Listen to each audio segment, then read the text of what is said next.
बातें अखियन के सुअन के बरुए ये जान, बातें अखियन के सुअन के बरुए ये जान, न त कजरा के कीमत ही का बा, साथ देवे के वादा कर तुवे जान, साथ देवे के वादा कर तुवे जान, ए जमाना के हिम्मत ही ना बा, बातें अखियन के सुअन के बरुए ये जान, न त कजरा की कीमत ही का बा।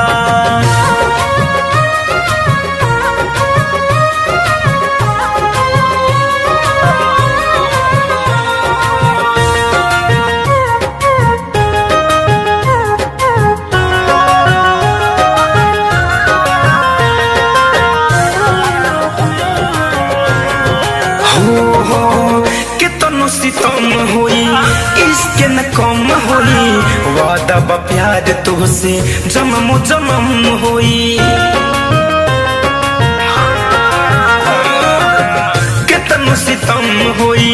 इसके न कम होई, वादा बा प्यार तुझसे जन्म जन्म होई, सच कही त तू सीरियस ना बारू, सच कही त तू सीरियस ना बारू, हमरा बतिया के इज्जत ही ना बा, बातें अखियन के सुअन के बरुए जान, बातें अखियन के सुअन के बरुए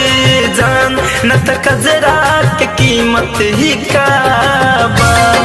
म्यूजिक बाय आलोक राय।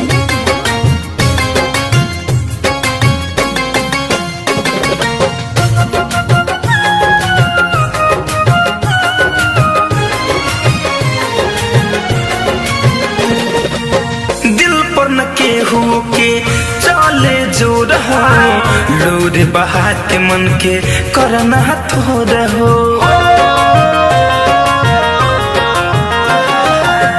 दिल पर न केहू के चाले जो रहो, लोर बहा के मन के करना थो रहो, आलू को धनंजय सुमिते खातिर, आदित्य धनंजय सुमिते खातिर, तनिको भी तो सिद्धत ही ना बा, बातें अखियन के सुअन के बरुए जान, न त कजरा के कीमत ही का बा, बातें